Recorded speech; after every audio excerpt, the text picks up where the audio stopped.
Pamagat, ang pagganti ng isang ginang, ang pagbagsak ng dinastiyang De Leon. Kung hindi dahil sa pera mo, sa tingin mo ba ay pakakasalan ka ng anak ko at papapasukin sa pamilyang ito? Ate, pwede ka nang umalis. Hinaplos ng kabit ang kanyang umbok na tiyan habang marahan itong umupo sa kanyang silya. Ngumisi ang biyenan kong babae. Sa loob ng 12 taon, habang ginagamit ang aking 600 milyong piso bilang kolateral para sa kanilang negosyo, iyon ang salitang araw-araw kong naririnig. Kung hindi dahil sa pera mo, sa tingin mo ba ay pakakasalan ka ng anak ko? Manahimik ka na lang dyan. Sa sandaling tumatak ang pirma sa aming divorce papers, kinuha ko ang aking cellphone. Papa, i-withdraw na po ang 600 milyon ko at i-freeze ang kanilang mga bank account. Biglang namutla ang muka ng aking biyenan. Sa unang pagkakataon sa buhay ko, tinitigan ko siya ng diretso sa mata.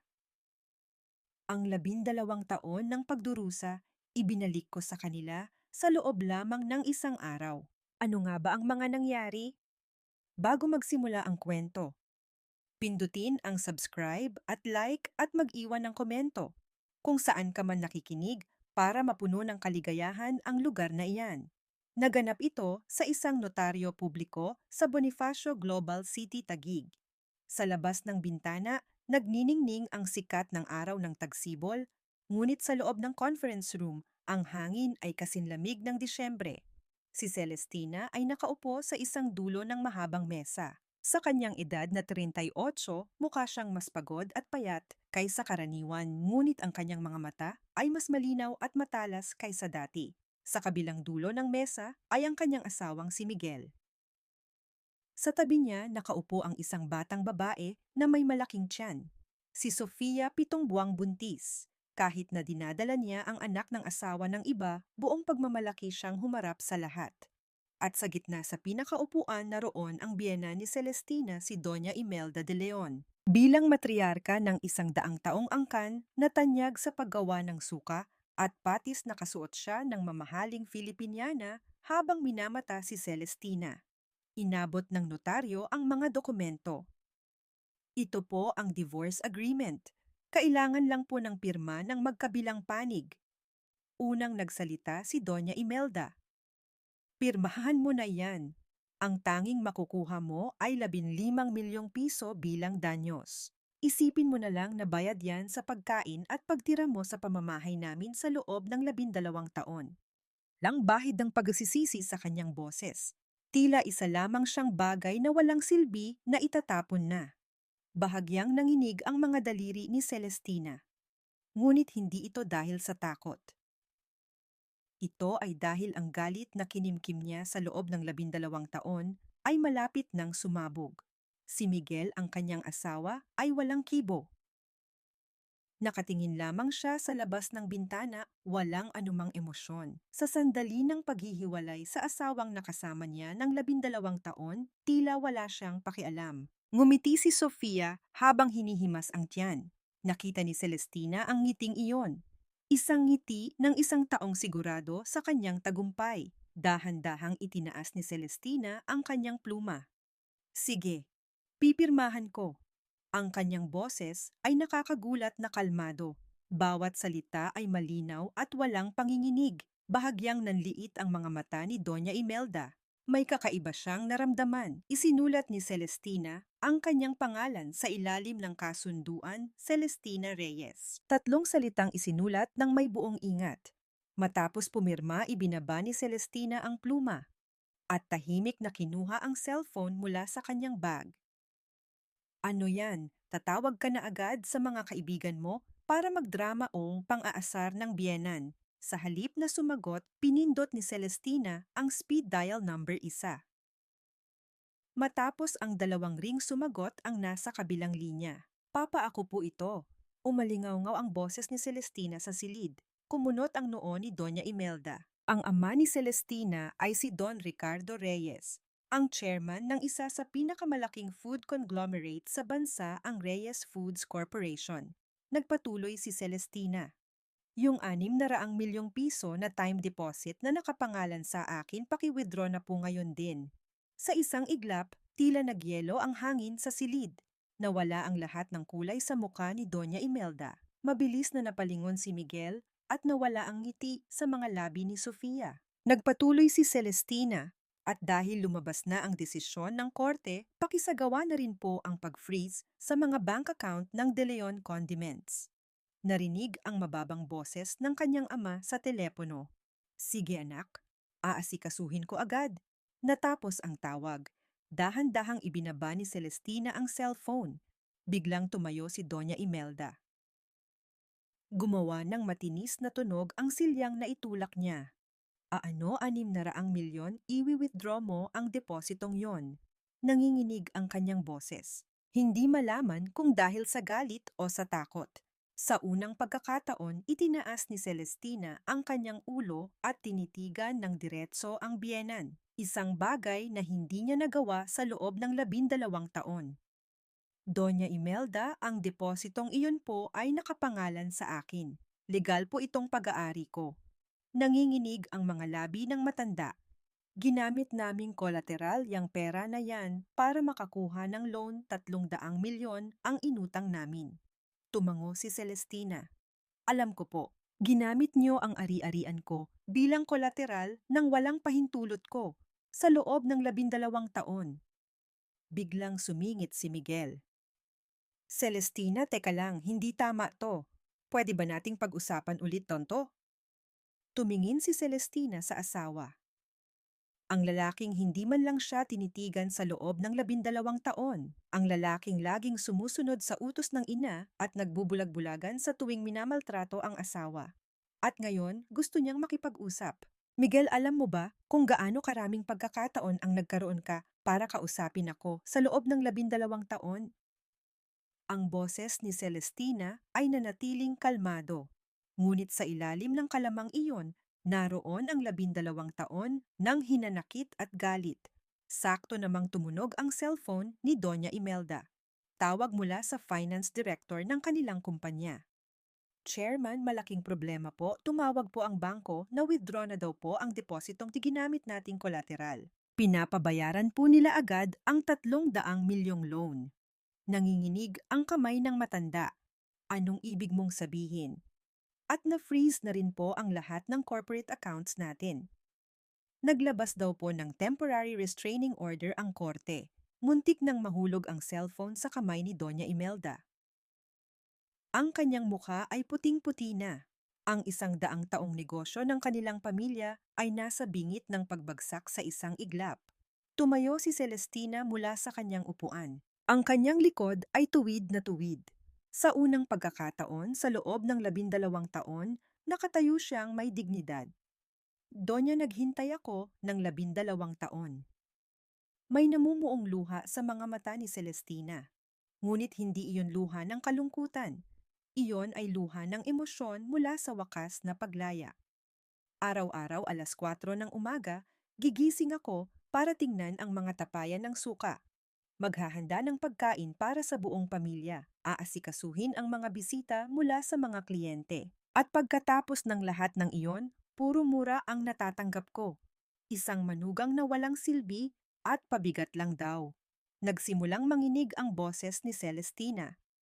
Nang dahil sa fermentation technology na ako mismo ang nag-develop, dumoble ang kita ng kumpanya, pero lahat ng papuri ay napunta sa inyo. Ako, isa lang akong utusan na sumusunod sa kung anong iutos ninyo. Nagngalit ang mga ngipin ni Doña Imelda. Hayop ka, anong karapatan mo? Ngumiti si Celestina, ang unang tunay ng ngiti niya sa loob ng 12 taon. Sabay na gumuhit sa kanyang mukha ang luha at ngiti. Karapatan, opo. Ngayon gagamitin ko na ang karapatan ko. Lahat ng hindi ko nagawa sa loob ng 12 taon. Kinuha ni Celestina ang kanyang bag at naglakad patungo sa pinto. Sa likuran niya, narinig niya ang sigaw ng biyenan. Tumigil ka, saan ka pupunta? Huminto si Celestina sa tapat ng pinto at dahan-dahang lumingon. Nakita niya ang galit na mukha ng biyenan ang tulirong asawa at sa unang pagkakataon ang nababahalang mukha ni Sofia. Doña Imelda, simula pa lang po ito. Binuksan ni Celestina ang pinto at lumabas. Pagdating sa hallway, sinalubong siya ng mainit na sikat ng araw. Dumaloy ang luha sa kanyang mga pisngi. 12 taon. 4,380 araw ng pagtitiis, pagtitiyaga at paghahanda para sa sandaling ito. Tumingin si Celestina sa sikat ng araw na tumatagos sa bintana at huminga ng malalim. Tila may mainit na bagay na sumabog sa loob ng kanyang dibdib. Ngayon, totoong magsisimula na ang lahat. Ang opisina ng chairman ng De Leon Condiments ay tila dinaanan ng bagyo. Si Doña Imelda ay nakatayo sa harap ng kanyang mesa, sunod-sunod na sinasagot ang mga tawag. Maputla ang kanyang mukha at pinagpapawisan ng malamig. Chairman, tumawag na naman po ang pinakamalaking bangko. Humahangos na pumasok ang finance director, may hawak na mga dokumento. Nanginginig ang kanyang mga kamay. Dahil na-withdraw na po ang kolateral, hinihingi na po nila ang buong bayad para sa 300 milyong loan. 1 linggo lang po ang palugit. Hinampas ni Doña Imelda ang mesa. Isang malakas na kalabog ang umalingaw-ngaw sa opisina. Saan tayo kukuha ng 300 milyon sa loob ng 1 linggo? Yumuko ang finance director. Hindi lang po yan. Na-freeze na po lahat ng corporate accounts natin. Nag-issue po ng court order. Nanlaki ang mga mata ni Doña Imelda. Lahat-lahat ng account. Opo, pati po ang operating funds payroll account at pambayad sa mga supplier. Lahat po, napahandusay si Doña Imelda sa kanyang silya. Tila nawalan ng lakas ang kanyang mga binti. Ang 100 taong negosyo ay guguho sa isang iglap. Sa labas, naririnig ang bulungan ng mga empleyado. Ang kaba ay kumakalat sa buong kumpanya. Pumasok si Miguel sa opisina, puno rin ng pagkalito ang muka. Mama, sunod-sunod ang tawag ng mga supplier. Hindi pa daw po natin nababayaran ang mga bill para sa buwang ito. Tinitigan ni Doña Imelda ang anak. Gawa yan ng asawa mo, niloko niya tayo sa loob ng 12 taon. Walang imik na yumuko si Miguel. Wala siyang masabi. Biglang tumayo si Doña Imelda. Nasaan siya ngayon? Dalhin niyo siya rito. Maingat na sumagot ang finance director. Ma'am, hindi po siya makontak. Naka-off po ang cellphone to niya at wala rin po siya sa bahay. Namula sa galit ang mukha ng matanda. Hanapin niyo siya, halughugin niyo ang buong Maynila kung kinakailangan. Samantala, si Celestina ay nasa isang condominium unit sa Makati. Isang ligtas na lugar na inihanda ng kanyang amang si Don Ricardo. Ang malinis na studio unit ay kumpleto sa lahat ng kailangan. Nakatayo si Celestina sa may bintana, pinagmamasdan ang syudad. May dumating na text message mula sa kanyang ama. Anak, na ihatid ko na si Bella sa bahay. Ligtas siya, huwag kang mag-alala. Namuo ang luha sa mga mata ni Celestina. Naalala niya ang mukha ng kanyang 11 anyos na anak na si Isabela. Kaninang umaga, bago pumasok sa eskwela, niyakap niya ito ng mahigpit. Mami, bakit po? May problema po ba? Ang mga inosenteng mata ng bata ay puno ng pag-aalala. Pilit nang ngumiti si Celestina. Wala, anak. Ang ganda-ganda lang kasi ng Bella ko. Walang kamalay-malay si Bella na pumasok sa eskwela. At pagkatapos ng klase, ang kanyang lolo Ricardo ang sumundo sa kanya. Ayaw niyang madamay ang anak sa gulong ito. Umupo si Celestina sa sofa at napabuntong hininga. Ang 12 taon ay tila isang pelikulang nag-flashback sa kanyang isipan. Noong ikinasal siya sa edad na 26, akala niya ay magiging masaya siya. Marami ang nainggit dahil nakapag-asawa siya sa isang tanyag at tradisyonal na pamilya. Pero iba ang realidad. Mula sa unang araw ng kasal, nagsimula ang pang-aabuso ng kanyang biyenan. Inutusan siyang gumising ng 4:00 ng umaga para tingnan ang mga tapayan ng suka. Sa ngalan ng pagiging tunay na asawa ng isang De Leon, lahat ng mabibigat na gawain ay ipinasa sa kanya. Ang kanyang asawa ay isang tagapanood lamang. Para sa kanya, laging tama ang kanyang ina. Kahit umiyak pa ang asawa niya, hindi niya ito pinapansin. Nagtiis si Celestina. Akala niya magbabago ang lahat kapag nagkaanak na sila. Nang isilang si Bella, panandalian siyang naging masaya. Ngunit hindi nagbago ang pakikitungo ng kanyang biyenan. Babae lang pala. Sana lalaki ang ipinanganak mo. Dahil sa mga salitang iyon, may nabasag sa loob ni Celestina. Doon nagsimula ang lahat. Tahimik na nangalap ng ebidensya si Celestina. Ni-record niya ang mga masasakit na salita ng biyenan. Itinala ang mga kahinahinalang numero sa mga libro ng kumpanya. Lihim na kinopya ang mga dokumento ng tax evasion at financial fraud. Walang sino man ang nakapansin. Dahil si Celestina ay perpektong ginagampanan ang papel ng isang masunuring manugang. Kinailangan niya ng 12 taon, ngunit sa wakas, dumating na ang araw na iyon. Muling tumunog ang cellphone ni Celestina. Isang hindi kilalang numero. Hindi niya sinagot. Tumawag ulit ito at muli. Malamang ay mula sa panig ng kanyang biyenan. Inilagay ni Celestina sa silent mode ang telepono at ipinatong sa mesa. Papalubog na ang araw. Ang kulay kahel na sinag nito ay nagbigay kulay sa buong silid. Pinagmasdan ni Celestina ang liwanag at dahan-dahang ngumiti. Ang unang hakbang ng kanyang pagganti ay naisagawa na. Simula pa lang ito. Biglang may nagdo-doorbell. Nagulat si Celestina. Sino ang nakakaalam ng address na ito? Maingat niyang tiningnan ang intercom. Isang pamilyar na mukha ang nakita niya. Ang kanyang ama. Binuksan ni Celestina ang pinto at pumasok si Don Ricardo. May dala itong lalagyan na may mainit na sabaw. Naghapunan ka na ba? Umiling si Celestina. Papa, si Bella po. Huwag kang mag-alala. Kasama niya ang lola niya kumakain ng hapunan. Nagpaluto ako ng paborito niyang chicken joy, tuwang-tuwa siya. Dumaloy ang luha mula sa mga mata ni Celestina. Hinaplos ng ama ang kanyang balikat. Huwag kang umiyak. Wala kang ginawang masama. Sobra na ang tiniis mo sa loob ng 12 taon. Niyakap ni Celestina ang kanyang ama. Sa edad na 38 sa harap ng kanyang ama, para pa rin siyang isang bata. Papa, magiging maayos po ba ang lahat?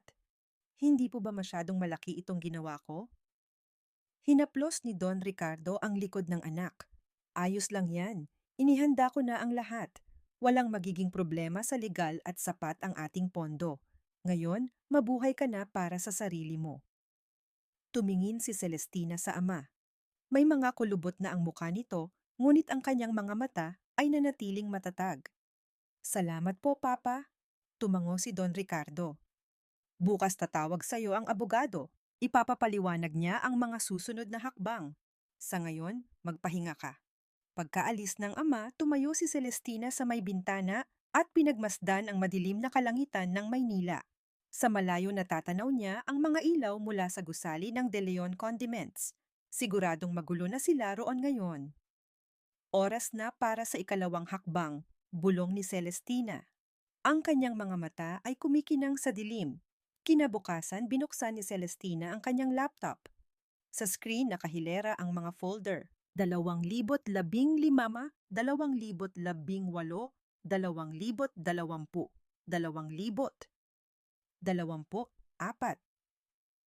12 taon ng mga file ang maayos na nakasalansan. Bahagyang nanginig ang dulo ng kanyang mga daliri. Inabot ng 12 taon para makolekta ang lahat ng ito. Gabi-gabi, kapag tulog na ang lahat, unti-unti niyang inihanda ang mga ito. Binuksan niya ang unang folder. Taong 2013, isang taon matapos silang ikasal. Isang voice recording ang tumugtog. Narinig ang malamig na boses ng kanyang biyenan. Isa ka lang babaeng nagdala ng pera rito. Ayusin mo ang mga gawaing bahay. Kung hindi mo yan magawa nang maayos, palalayasin kita. Namuo ang luha sa mga mata ni Celestina. Buhay na buhay ang alaala ng araw na iyon. Nooy 8 buwan siyang buntis. Hirap ng kumilos dahil sa laki ng tiyan, pero mula madaling araw pinapatignan na sa kanya ang mga tapayan ng suka. Manhid na ang kanyang mga kamay sa lamig, ngunit walang awa ang kanyang biyenan. Huwag kang tatamad-tamad. Bilisan mo, ganyan ba dapat ang isang manugang ng De Leon? Nilunok na lang ni Celestina ang kanyang mga luha. Alam niyang walang silbi kung magsusumbong sa asawa. Laging nasa panig ng ina si Miguel. Binuksan niya ang isa pang folder. File mula 2015. Mga litrato naman ito ng mga ledger ng kumpanya. Puno ng mga numero at may mga bahaging minarkahan ng pulang panulat. Ebidensya ng financial fraud. Si Celestina ay nagtapos ng kursong may kinalaman sa fermentation technology. Malaki ang naitulong niya sa pagpapabuti ng kalidad ng mga produkto ng De Leon. Dahil dito, nagkaroon siya ng pagkakataong makita ang mga dokumento ng kumpanya. Sa una, akala niya ay simpleng pagkakamali lang. Ngunit habang tumatagal, parami ng parami ang mga kahina-hinalang bagay. Hindi nagtutugma ang sales at ang mga libro.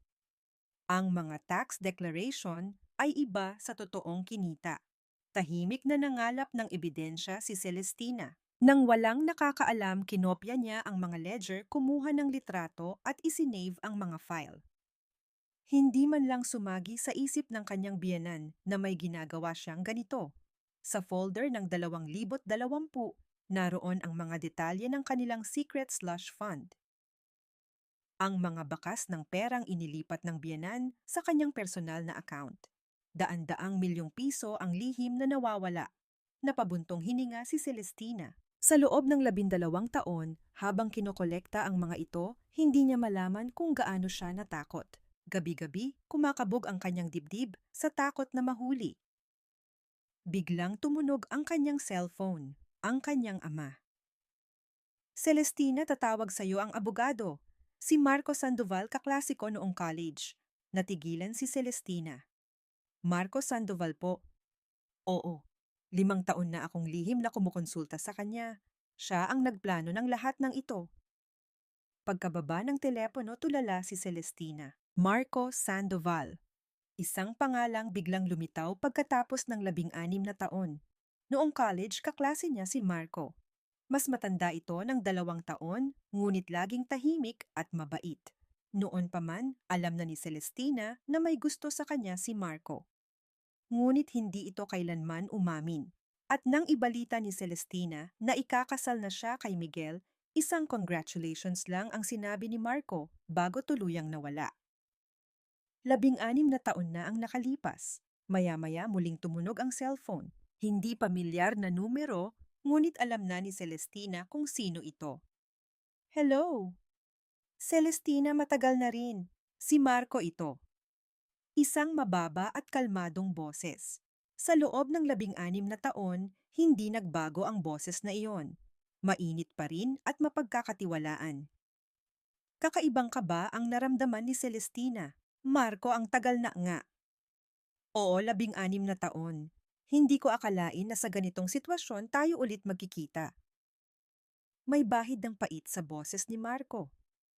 5 taon na kaming naghahanda ng papa mo. Mula sa pag-file ng TRO, pag-organisa ng mga ebidensya hanggang sa strategy para sa kaso. Salamat sa mga nakalap mong file, Celestina. Perpekto ang kaso natin sa legal na aspeto. Namuo ang luha sa mga mata ni Celestina. Ang katotohanang 5 taon nang inihahanda ng kanyang ama ang lahat ng ito ay tumagos sa kanyang puso. Hindi ko po alam. Hindi ko alam na ginawa yon ni Papa. Nag-aalala sa'yo ng husto si Don Ricardo. Alam niyang nahihirapan ka sa pamilya ng asawa mo. Pero hindi siya nakialam hanggat hindi ka mismo ang nagdedesisyon. Pinunasan ni Celestina ang kanyang luha. Ganoon talaga ang kanyang ama. Nirerespeto ang desisyon ng anak habang tahimik na nagbabantay sa likod. Marco, salamat. Salamat sa pag-asikaso mo nito sa loob ng 5 taon. Sandaling katahimikan. Maingat na nagsalita si Marco. Celestina, mayroon akong hindi nasabi 16 na taon na ang nakalipas. Kumabog ang dibdib ni Celestina. Kung tatanungin mo kung bakit hindi ako umamin noon, wala akong masabi. Natakot lang siguro ako. Natakot na baka i-reject mo ako. Bumaba ang tono ng boses ni Marco. Pero nang malaman kong ikakasal ka, na doon ako nagsisi ng husto. Bakit hindi ako nagkalakas ng loob? Hindi nagsalita si Celestina. Naalala niya ang araw ng kanilang graduation. May sasabihin sana si Marco pero hindi niya itinuloy. Hindi ko alam kung tama bang sabihin to ngayon lalo na sa sitwasyon mo. Tahimik na sumagot si Celestina. Hindi, masaya akong narinig yan, kahit 16 na taon na ang lumipas. Bahagyang natawa si Marco. Lahat ng susunod na hakbang tutulungan kita. Mula sa legal hanggang sa iba pang bagay. Sa pagkakataong ito, sasamahan kita hanggang sa huli. Pagkababa ng telepono, matagal na nakatingin si Celestina sa labas. Ang sikat ng araw ay dahan-dahang pumapasok sa silid. Ang dilim ng 12 taon ay unti-unti nang nawawala. Nariyan ang kanyang ama at ngayon nariyan na rin si Marco. Muli niyang tiningnan ang screen ng laptop. Ang 12 taon ng ebidensya. Malapit na itong malaman ng buong mundo. Ang katotohanang nakatago sa likod ng 100 taong tradisyon. Tapos na ang lahat, bulong ni Celestina. Ngayon totoong tapos na. Sa kanyang mga mata, may halong hinanakit at ginhawa. Ngunit ang pinakamaningning sa lahat ay ang pag-asa para sa hinaharap. Nasa opisina ng chairman ng De Leon Condiments. Si Doña Imelda ay nakatayo sa may bintana, may kausap sa telepono. Nanginginig ang kanyang matinis na boses. Mag-set ka ng press conference. Bukas din kailangang malaman ng buong mundo ang ginawa ng babaeng yan. Pagkababa ng telepono, ang mukha ni Doña Imelda ay puno ng galit. Tila dumami ang kanyang mga kulubot sa loob lang ng 2 araw. Sa sofa, magkatabing nakaupo si Miguel at Sofia. Hinaplos ni Sofia ang kanyang tiyan at maingat na nagsalita. Mama, may naisip po akong magandang ideya. Tumingin si Doña Imelda kay Sofia. Kung sa normal na sitwasyon, titingnan niya ito nang may paghamak ngunit iba na ngayon. Kailangan niya ng kahit anong tulong. Sabihin mo. Ngumiti si Sofia. Sabi niyo po nangalap ng ebidensya si Celestina. Ang importante po ay kung paano niya nakuha ang mga yon. Kung iligal po ang paraan, hindi yan tatanggapin sa korte. Kumislap ang mga mata ni Doña Imelda. Kaya ang gagawin natin, sasabihin nating illegal niyang in-access ang mga confidential files ng kumpanya. Pwede natin siyang kasuhan ng corporate espionage. Sabayan natin ng media play. Tumango si Miguel. Magandang ideya yan. Palalabasin nating siya ang unang gumawa ng mali. Hinawakan ni Sofia ang kamay ni Miguel. Tama, mahal. Kailangan nating palabasin na tayo ang biktima. Tinitigan ni Doña Imelda si Sofia. Isang 32 anyos na babae, ngunit hindi ordinaryo ang kanyang mga mata. May talas at kalkulasyon. Ngunit para kay Doña Imelda, iyon ay talino. Sa ngayon, kailangan niya ang babaeng ito. Sige, gawin natin ang sinabi mo. Samantala si Celestina ay nasa opisina ni Marco, isang malaking law firm sa ika-25 floor ng isang gusali sa BGC. Mula sa salaming bintana, tanaw ang buong syudad. Inilatag ni Marco ang mga dokumento sa mesa. Seryoso ang kanyang mukha. Celestina, natatandaan mo ba si Sofia Cruz? Tumango si Celestina, yung kabit ng asawa ko. Nakita ko siya sa notaryo. May kakaiba sa kanya. Inimbestigahan ko siya at kahina-hinala ang background niya. Inabot ni Marco ang isang papel kay Celestina. Ang work history ni Sofia. 3 taon na ang nakalipas, nagtrabaho siya sa Finance and Planning Department ng Gourmet Pilipinas Incorporated. Alam mo ba kung anong kumpanya yan? Nanlaki ang mga mata ni Celestina. Ang pinakamalaking kalaban ng De Leon Condiments. Tama, at pagka-resign niya, diretso siyang pumasok sa De Leon Condiments, sa isang posisyon na may access sa lahat ng data ng kumpanya. Tiningnan ni Celestina ang dokumento. May mali talaga. Industrial spy ba siya? Maingat na sumagot si Marco. Hindi pa natin masisiguro. Kulang pa sa ebidensya. Pero malakas ang hinala. Pero bakit niya naging boyfriend si Miguel? Kasama rin ba yon sa plano? Inaalam pa rin namin yan. At may isa pang kahina-hinalang bagay. Kumuha si Marco ng isa pang dokumento. Isang medical record. Hindi tugma ang timing ng pagbubuntis ni Sofia. Kung bibilangin natin mula nang magkakilala sila ni Miguel, posibleng hindi si Miguel ang ama ng dinadala niya. Napanganga si Celestina. Ibig sabihin, may iba siyang ama. May posibilidad. Kailangan pa ng kumpirmasyon. Tulala si Celestina. Isang malaking dagok na ng babae ang asawa niya, pero ang isiping ang babaeng iyon ay may ibang motibo mula sa simula ay mas nakakagulat. Marco, kung plano niya talagang pabagsakin ang De Leon condiments, ibig sabihin ginamit lang niya si Miguel. Tumango si Marco. Mukhang ganoon nga. Pero hindi nito binubura ang kasalanan ni Miguel. Mapait nang ngumiti si Celestina. Kasabay ng galit sa asawa ay may kaunting awa siyang naramdaman. Baka niloloko lang din siya, ngunit hindi niya ito mapapatawad. Ang 12 taon ng pagwawalang bahala ay isang katotohanan. Biglang tumunog ang cellphone ni Marco. Pagkatapos ng tawag, sumeryoso ang mukha niya. Celestina, kailangan nating manood ng balita. Binuksan ni Marco ang TV. Lumabas ang mukha ng kanyang biyenan. Isang press conference. Umiiyak si Doña Imelda. Pinagtaksilan kami ng aking manugang. Sa loob ng 12 taon, tinuring namin siyang pamilya pero hindi namin akalain na sasaksakin niya kami ng patalikod. Nanginginig ang kamay ni Celestina. Tinuring na pamilya ang ginawa niya sa loob ng 12 taon. Ganoon ba ang trato sa pamilya? Nagpatuloy ang matanda. Ninawakan niya ang mga sikreto ng kumpanya para i-blackmail kami. Isa itong sabuatan para pabagsakin ang aming pamilya. Kami ang biktima. Nagtanong ang mga reporter. Ano po ang masasabi niyo sa alegasyon ng financial fraud at tax evasion?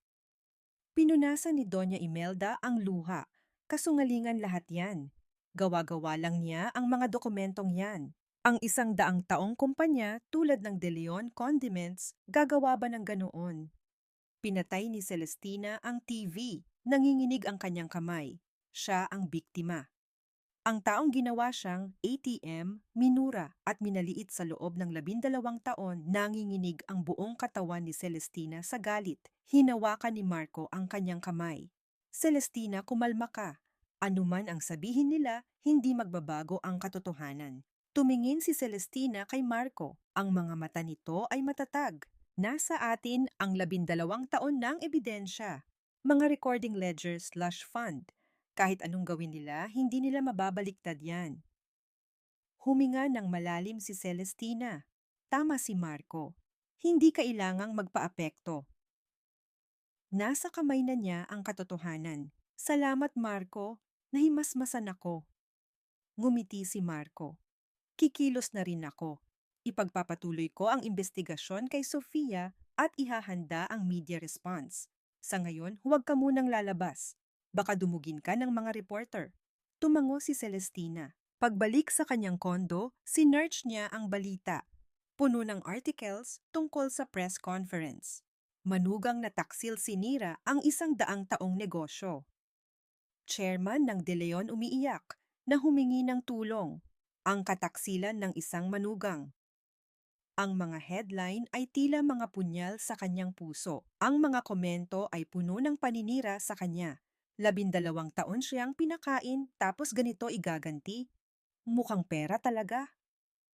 Dumaloy ang luha mula sa mga mata ni Celestina. Ang mga taong walang alam ay ginagawa siyang kontrabida. Ngunit pinunasan niya ang kanyang luha. Hindi siya pwedeng sumuko ngayon. Lalabas din ang katotohanan.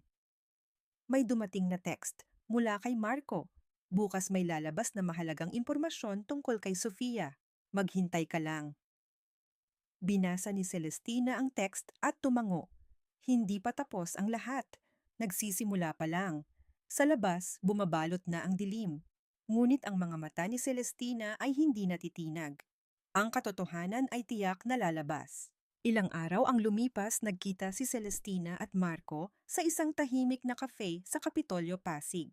Habang naghihintay, pumasok si Marco. Kumabog ang dibdib ni Celestina.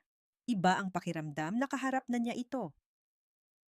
Mas mukhang matatag si Marco ngayon kumpara noong college, ngunit ang kanyang mga mata ay hindi nagbago. Mayroon pa ring init at sinseridad. Kanina ka pa? Tanong ni Marco. Umiling si Celestina.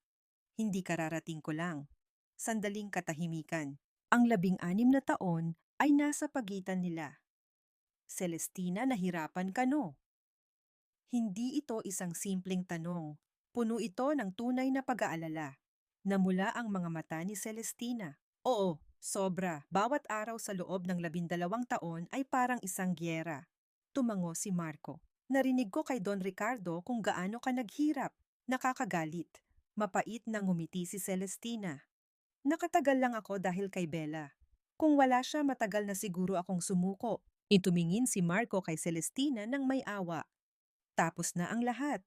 Ngayon, mabubuhay ka na ayon sa gusto mo. Marco, 16 na taon na pala mula nang graduate tayo. Sabi ni Celestina. Ngumiti si Marco. Oo nga, parang kailan lang. Bakit hindi ka umamin noon? Alam ko naman na may gusto ka sa akin. Namula ang mukha ni Marco. Halata ba? Sobra. Sabay silang natawa. Nagsalita si Marco ng seryoso. Natakot ako noon, Celestina. Masyado kang maganda at matalino para sa isang tulad ko. Bakit naman mataas ang grades mo, mabait ka? Pero sa harap mo, palagi akong lumiliit. Tapos, habang nag-aalangan ako, nalaman kong ikakasal ka na. Doon ako nagsisi. Bakit hindi ako naglakas ng loob? Nanikip ang dibdib ni Celestina. Kung umamin ka, kaya noon, ano kayang nangyari? Nagkatinginan sila. Siguro iba ang lahat. Binago ni Marco ang usapan. Ang importante ngayon ay ang hinaharap. Dala mo ba ang mga ebidensya? Inilabas ni Celestina ang isang USB. Nandito lahat. Kinuha ito ni Marco. Sapat na ito. Tapos na ang De Leon condiments. Ang financial fraud at tax evasion pa lang sapat na para makulong sila. Idagdag pa ang fraudulent use of collateral. Tumango si Celestina ngunit may bigat sa kanyang puso. Nakakagaan pero mapait. Pamilya ko pa rin sila sa loob ng 12 taon. Hinawakan ni Marco ang kanyang kamay. Wala kang ginawang masama, Celestina. Sila ang nagkamali. Muling namuo ang luha sa mga mata ni Celestina. Salamat, Marco. Salamat at nandyan ka. Ngumiti si Marco. Binabawi ko lang ang hindi ko nagawa 16 na taon na ang nakalipas. Sa pagkakataong ito, sasamahan kita hanggang dulo. Biglang tumawag ang ama ni Celestina. Anak, nasaan ka dito sa Kapitolyo? Magpunta kayo ni Marco sa bahay mamayang gabi. May mahalaga akong sasabihin.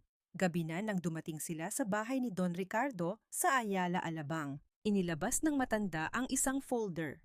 Celestina, noong ikinasal ka, nagbigay ako ng 600 milyong piso bilang regalo. Tumango si Celestina. Bukod doon may inihanda pa akong iba. Nanlaki ang mga mata ni Celestina. Ano po? Inilatag ni Don Ricardo ang mga dokumento. May isa pa akong 300 milyong piso na ininvest ko para sa'yo 12 taon na ang nakalipas. Ngayon, umabot na ito sa 1.8 bilyong piso. Hindi makapaniwala si Celestina. Papaano pong ibig niyong sabihin? Hinawakan ng ama ang kanyang kamay. Mula sa simula, hindi ako nagtiwala sa pamilyang yon.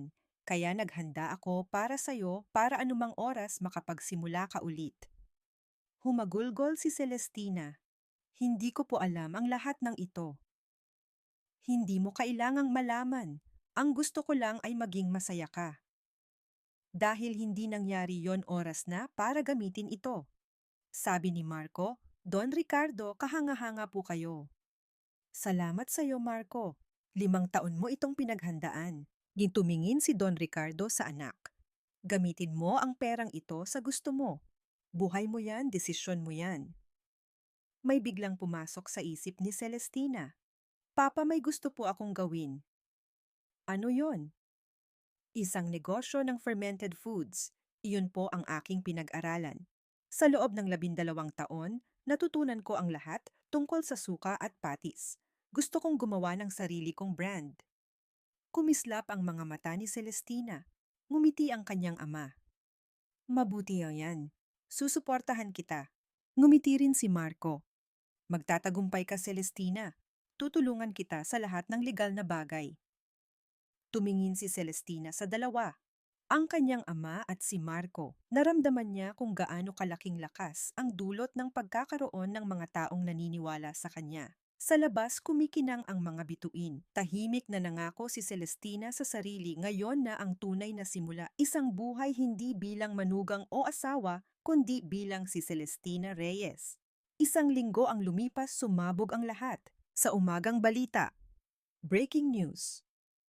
Ang 100 taong kumpanya ng De Leon Condiments iniimbestigahan sa malawakang financial fraud at tax evasion.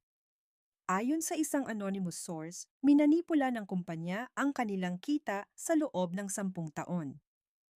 Ipinakita sa screen ang mga kopya ng ledger at mga detalye ng slush fund. Ang mga ebidensyang 12 taong tinipon ni Celestina. Natuklasan din na iligal na ginamit ni Chairman Imelda de Leon ang 600 milyong time deposit ng kanyang manugang bilang collateral para sa isang loan. Si Celestina ay nakaupo sa kanyang kondo, pinapanood ang TV. Sa wakas, nalalaman na ng mundo ang katotohanan. Nagpatuloy ang balita. Kaninang umaga ni-raid ng NBI ang headquarters ng De Leon Condiments. Nag-issue na rin ng whole departure order para kay Chairman Imelda de Leon at sa anak nitong si Miguel de Leon. Ipinakita ang mga NBI agents na pumapasok sa gusali. Tumawag si Marco. Celestina, napanood mo ba? Oo. Nagsimula na ang proseso. Hindi na nila ito mapipigilan. Tapos na ang De Leon Condiments. Huminga ng malalim si Celestina. May halong galit at ginhawa ang kanyang nararamdaman. Marco, kakaiba. Masaya ako pero mabigat ang dibdib ko. Normal lang yan. 12 taon mo silang nakasama. Hapon na nang magsimula ang mga panawagan para sa boycott ng mga produkto ng De Leon. Nagtrending sa social media. 100 taon ng panloloko pala. Tingnan nyo ang ginawa nila sa manugang. Paano natin kakainin ang produkto ng ganyang kumpanya? Ang opinyon ng publiko ay tuluyang bumaliktad. Gabi na nang tumawag ang kanyang ama. Anak, gustong makipag-usap ni Bella sa'yo. Ilang sandali narinig niya ang boses ng anak. Mami, nanlamig si Celestina. Iba ang boses ni Bella. Bella anak, bakit may problema ba? Narinig niya ang hikbi ng bata. Mami, tinukso po ako ng mga kaklase ko. Sabi po nila, masama daw po ang pamilya natin. Mga manloloko daw po tayo. Humagulgol si Bella. Gumuho ang mundo ni Celestina. Bella, sorry anak. Sorry talaga. Mami, ayoko na pong pumasok sa school. Dahil sa kanya nasasaktan ang anak niya. Bella, makinig ka. Susunduin ka ni Mami. Konting tiis na lang ha. Pagkababa ng telepono, umiyak si Celestina. Masyado ba akong naging padalos-dalos? Ngunit wala siyang ibang maisip na paraan. Kung nagpatuloy siya sa bahay na iyon, pareho silang masisira ni Bella. Pinunasan niya ang kanyang luha. Bella, gagawa si Mami ng bagong simula para sa'yo. Maghintay ka lang. Kinabukasan kasama ni Celestina si Marco na tumingin ng isang property sa Tagaytay. Isang malawak na lupain na may lumang gusali na papaligiran ng mga puno. Okay ba dito? Tanong ni Marco. Oo, perpekto. Dito ko gustong magsimula. Ang kanyang mga mata ay puno ng pangarap. Tatawagin ko itong Reyes Artisanal Ferments. Gabi na nang bumalik si Celestina sa kondo. Sa balita, patuloy ang pagbagsak ng De Leon. 60% ang ibinagsak ng stocks ng De Leon sa loob ng 2 araw. Inaalis na sa mga supermarket ang kanilang mga produkto. 100 taong pangalan ang gumuho sa isang iglap. Bigla itong nangyari, hapon isang nagmamadaling tawag mula sa kanyang ama. Celestina, masamang balita. Kinuha ni Miguel si Bella. Nanigas si Celestina. Ano po kinuha niya si Bella? Kanina lang sa labas ng eskwelahan. Isinakay niya sa kotse. Nawalan ng lakas si Celestina. Saan dinala ang anak niya? Mukhang sa bahay nila. Pinapacheck ko na. Sumakay si Celestina ng taxi papunta sa mansyon ng mga De Leon sa Forbes Park. Pagdating doon nag-doorbell siya. Walang sumasagot. Bella, Bella. Sigaw niya. Lumabas ang guard. Ma'am, bawal po kayong pumasok. Itinulak niya ang guard. Nasa loob ang anak ko. Utos po ng chairman. Sa ikalawang palapag, nakita niya ang mukha ni Bella sa bintana. Mami, umiiyak na sigaw ng bata bago ito hilahin palayo. Napaluhod si Celestina sa kalsada humahagulgol. Ibalik niyo ang anak ko. Gabi na nang dumating si Marco. Celestina. Itinayo siya ni Marco. Nasa loob si Bella. Alam ko, pero kailangan nating maging matalino. Nag-file si Miguel ng custody case. Inunahan nila tayo. Ang babaeng iyon na naman, si Sofia. Gusto ka nilang i-pressure Celestina para iatras mo ang kaso. Anong gagawin natin? Lalabanan natin. Mas malakas ang kaso mo. Si Miguel ay iniimbestigahan. Walang korte ang magbibigay ng custody sa isang taong may kinakaharap na kasong kriminal. Pero ilang buwan yon, paano si Bella? Mag-file tayo para sa visitation rights. Makikita mo siya. Hindi makatulog si Celestina. Ang iyak ni Bella ang paulit-ulit niyang naririnig. Sorry Bella, ngunit hindi siya pwedeng sumuko. Kinabukasan, may balita si Marco. Celestina, may bago tayong impormasyon tungkol kay Sofia. Yano yon. Nakuha ng team ko ang phone records niya. Madalas niyang kausap ang isang executive ng Gourmet Pilipinas. Spy nga siya. Halos sigurado na. At isa pa yung medical records niya. Ang pagbubuntis niya ay bago pa sila magkakilala ni Miguel. Malamang anak yon ng executive. Napabuntong hininga si Celestina. Ginamit lang talaga si Miguel. Gagamitin natin to sa custody case. Sisirain nito ang moral na basehan nila. 2 linggo ang lumipas. Isang beses sa 1 linggo nakikita ni Celestina si Bella. Payat ang bata at laging malungkot. Mami, kailan po tayo ulit magsasama totong? Tanong nito. Malapit na anak. Sa pag-alis niyakap siya ni Bella. Mami, bilisan mo. Natatakot po ako kay Lola. Gumuho ang puso ni Celestina. Gabi na nang tumawag si Marco. Pumunta ka rito. May hawak na kaming matibay na ebidensya. Sa opisina ni Marco, ipinakita niya ang mga litrato. Si Sofia at ang executive ng Gourmet Pilipinas si Mr. Paulo Roxas na magkasama sa iba't ibang lugar. At isang voice recording. Boses ni Sofia. Sir, nakuha ko na ang lahat ng data ng De Leon, pati yung fermentation technology. Boses ni Roxas. Magaling, pababagsakin na natin sila. Sabi pa ni Sofia, si Miguel uto-uto. Akala niya anak niya itong dinadala ko. Itinigil ni Celestina ang recording. Mula sa simula, plano na pala ang lahat.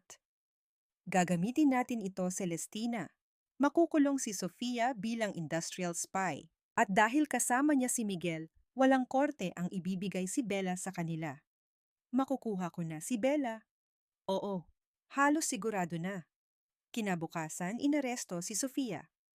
Napanood ni Celestina sa balita ang paghila sa kanya ng mga pulis. Biglang tumawag si Miguel. Celestina, napanood mo ba spy pala si Sofia? Hindi ko anak ang dinadala niya. Niloko niya ako. Malamig na sumagot si Celestina. O, tapos, Celestina, sorry. Patawarin mo ako. Napatawa si Celestina. Pagkatapos ng 12 taon. Ngayon mo lang na-realize, noong minura ako ng nanay mo, pinagtanggol mo ba ako? Noong nagtrabaho ako mula umaga hanggang gabi? Nagpasalamat ka ba? Tapos na tayo? Ang gusto ko lang ibalik mo si Bella. Gabi na nang magbalita si Marco. Sumusuko na sila, Celestina. Ibibigay na nila ang custody ni Bella. Umiyak si Celestina sa tuwa. Sa wakas, natatanaw na niya ang liwanag. Ang mansyon ng mga De Leon ay tila isang abandonadong lugar. Si Doña Imelda na lang ang natira. Malapit na ang araw ng kanyang paglilitis. 10 taon sa kulungan ang posibleng kaharapin niya. Bigla siyang tumawag sa isang tauhan. May ipapagawa ako sa'yo. Nalaman ko kung saan itatayo ng babaeng yon ang bago niyang negosyo. Sa Tagaytay. Gusto kong mawala siya. Kapag nawala ang testigo, matitigil ang lahat. Gabi na. Pumunta si Celestina sa construction site sa Tagaytay. Habang ini-inspect ang lugar, may naamoy siyang nasusunog. Sa likod ng gusali, naglalagablab na ang apoy. Sinadya ito. Mabilis na kumalat ang apoy, humaharang sa labasan. Umubo si Celestina, Hindi na makahinga sa usok. Tulong, sigaw niya. Sa huling sandali ng kanyang lakas, habang nawawalan na siya ng malay, narinig niya ang isang boses. Celestina. Si Marco. Pumasok siya sa nag-aapoy na gusali. Nandito ako, sigaw ni Celestina. Binuhat siya ni Marco. Pinrotektahan siya mula sa mga nahuhulog na debris. Tumalon tayo. Sinipa niya ang bintana. Magkasama silang tumalon palabas. Dumating ang mga bumbero at pulis at nahuli nila ang salarin, ang tauhan ni Doña Imelda. Inamin nito na ang matanda ang nag-utos. Sa ospital, ginamot ang kanilang mga sugat. Salamat, Marco. Niligtas mo ako. Ngumiti si Marco. Hindi kita naprotektahan 16 na taon na ang nakalipas. Sa pagkakataong ito, hindi na kita pababayaan. Mahal kita, Marco. Mahal din kita, Celestina. Noon pa man. Sa labas, sumisikat na ang araw. 3 buwan ang lumipas. Sa korte, hinatulan si Doña Imelda ng 10 taong pagkakakulong para sa lahat ng kanyang kasalanan, kasama na ang attempted murder. Si Miguel, 3 taon. Paglabas ng korte, sinalubong sila ng mga reporter. Hindi ito pagganti, sabi ni Celestina. Ito ay paghahanap ng katarungan. Sa labas naghihintay ang kanyang ama at si Bella. Mommy, tumakbo ang bata at niyakap siya. Sa wakas, magkasama na sila. 1 taon ang dumaan. Sa Tagaytay, isang magandang gusali ang nakatayo. Sa harapan, ang karatula, Reyes Artisanal Ferments. Araw ng pagbubukas nito. At araw din ng kasal ni Celestina at Marco. Nakasuot ng puting bestida si Celestina. Sa harap ng kanilang mga kaibigan at pamilya, ipinangako nila ang walang hanggang pagmamahalan. Si Bella ang kanilang flower girl. Hindi ito naging madali, sabi ni Celestina sa kanyang talumpati. Ngunit dahil sa mga taong nagmamahal sa akin, ang aking ama, ang aking asawa, at ang aking anak, nalagpasan ko ang lahat. 12 taon na ang nakalipas, akala ko ay nawala na ang lahat. Ngunit ngayon na ibalik ko ang lahat at higit pa, gabi na. Magkasamang pinanood ni Celestina at Marco ang paglubog ng araw mula sa isang burol. Ngayon, sabi ni Celestina, bawat umaga nasasabik akong gumising. Ang mga simpleng bagay mag-almusal, kasama si Bella magtrabaho at mamasyal, kasama ka iyon pala ang tunay na kaligayahan. Mommy, Daddy, tawag ni Bella mula sa ibaba. Naganggitian sila. Magkahawak kamay bumaba sila para salubungin ang kanilang anak. Ang dapit hapon ay yumakap sa kanilang bagong pamilya. Ang dilim ng 12 taon ay tuluyan ng naglaho. Isang bagong simula, isang bagong umaga. Ngayon ang tunay na kaligayahan ay nagsisimula na.